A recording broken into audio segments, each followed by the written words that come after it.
तर इराणच्या अणुप्रकल्पावरती अमेरिकेनं टॉमहॉक क्षेपणास्त्र डागली। अमेरिकेच्या पाणबुड्यांमधनं जवळपास 30 टॉमहॉक क्षेपणास्त्र डागण्यात आली आहेत। नतांज आणि इस्फहान अणुप्रकल्पावरती हा हल्ला करण्यात आला। या अणुप्रकल्पापासून जवळपास 400 किलोमीटर दूर अंतरावरून ही मिसाईल डागण्यात आली। अमेरिकेने इराणवरती आणखी काही क्षेपणास्त्र डागली आहेत, त्याचं नाव आहे टॉमहॉक। अमेरिकेच्या पाणबुड्यांमधनं जवळपास 30 टॉमहॉक क्षेपणास्त्र डागण्यात आली। नतांज आणि इस्फहान अणुप्रकल्पांवरती हा हल्ला करण्यात आला। या अणुप्रकल्पापासून जवळपास 400 किलोमीटर दूर अंतरावरनं ही मिसाईल्स डागण्यात आली। या संदर्भात आपण बोलूयात। आंतरराष्ट्रीय विश्लेषक चंद्रशेखर नेने आपल्यासोबत जोडले गेलेत। सर, खूप स्वागत न्यूज 18 लोकमतमध्ये। आता ज्या घडामोडी आपण बघतोय, इराण इस्रायलचं युद्ध तर सुरूच आहे, त्यामध्ये अमेरिकेची कशा प्रकारे एंट्री झाली आहे। इराणचे 3 आण्विक केंद्र ही उद्ध्वस्त करून टाकलेली आहेत, त्यासाठी कोणती सामग्री अमेरिकेने वापरली आहे हे देखील समोर आले। या सगळ्या संदर्भात काय सांगाल? अमेरिकेची ही जी एंट्री आहे ती बहुप्रतीक्षित होती। त्याचं कारण असं होतं, इराणचं नतांजवरचं जे आण्विक युरेनियम एनरिचमेंट सेंटर म्हणजे युरेनियमची संपृक्तता वाढवण्याचं केंद्र जे होतं ते जमिनीखाली 250 फूट केलेलं होतं। तर 250 फूट भेदणारं बॉम्ब हा इस्रायलकडे नव्हता, हा जगात फक्त अमेरिकेकडेच आहे। तर तो बॉम्ब वापरायला आणि तो बॉम्ब टाकायला सुद्धा B-52 आणि B-2 ही बॉम्बर्स लागतात। तर ती पण अमेरिकेशिवाय आणि कोणाला अमेरिकेने दिलेली नाहीयेत।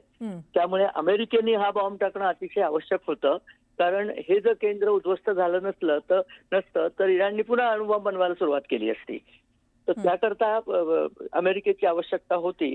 ट्रम्प यांनी कालच सांगितलं होतं की मला 2 आठवडे हवेत हल्ला करायला, 2 आठवडे विचार करायला हवेत, परंतु माझ्या मते ही एक फसवी चाल होती।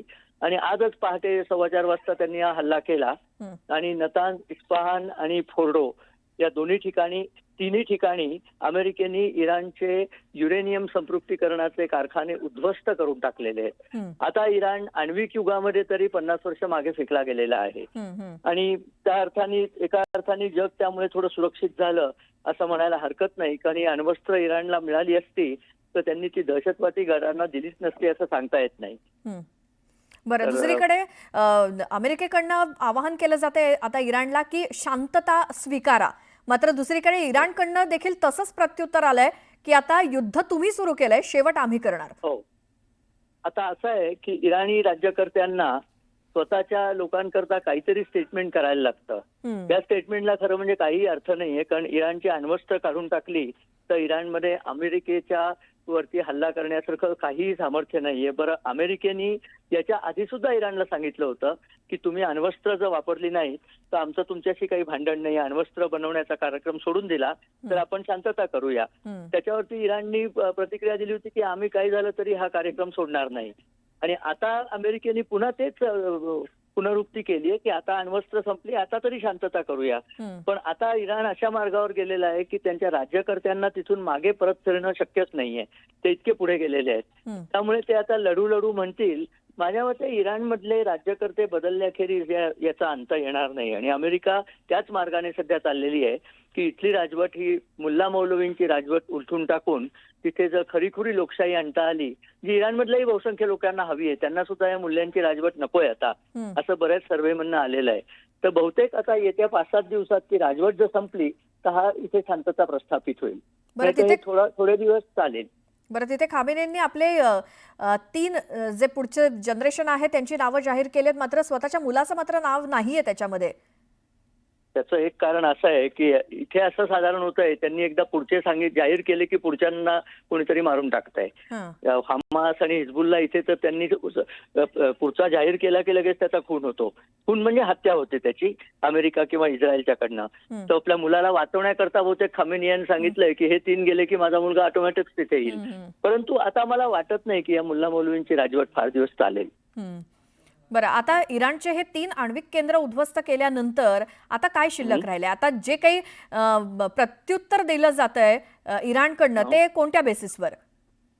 आता या इराणकडे एक तर इराणचं हवाई दल पूर्णपणे नाकाम झालेलं आहे, त्यांचे एअरपोर्ट्स उद्ध्वस्त झालेले आहेत, त्यामुळे प्रत्युत्तर खरं म्हणजे देण्याच्या काही जागाच नाहीये. त्यांच्या थोड्या पाणबुड्या अजून शिल्लक आहेत, थोडीशी त्यांचं नौदल शिल्लक आहे. अमेरिकेवर हल्ला इराण करणार कसा हो, पण अमेरिकेचे जे पश्चिम आशियामध्ये जे तळ आहेत वेगळे वेगळे, त्या तळांवरती इराण आपल्या मिसाईल्सनी हल्ला करू शकेल. पण असा हल्ला झाला तर अमेरिका उरल्या इराणची पण वाट लावेल. कारण आता इराणकडे काही उरलंच नाहीये खरं सांगायचं तर. एखाद दुसरं मिसाईलचं स्टोरेज उरलं असेल किंवा 3-4 मिसाईल स्टोरेज असतील. ती एक काय होतं, मिसाईल उडवलं ना की ते कुठनं उडवलं ते कळतं. त्यामुळे इस्रायल आणि अमेरिका जाऊन तिथे ते उद्ध्वस्त करतायत. तर जिथनं अजून मिसाईल्स उडवली नाही, पर्टिक्युलरली पूर्वेच्या बाजूला इराणच्या, तिथे मिसाईल्स अजून शिल्लक आहेत. ती पण उडली की इराणकडे काहीच राहायचं नाही. म्हणजे एखाद्या सापाचे दात काढून टाकले की त्या सापाचं जसं खेळणं होतं तसं इराणचं होण्याची शक्यता आहे. बरं. चंद्रशेखर नेने सर, खूप धन्यवाद. तुम्ही न्यूज 18 लोकमतशी बोललात आणि ही माहिती दिलीत महत्त्वाची त्याबद्दल. धन्यवाद.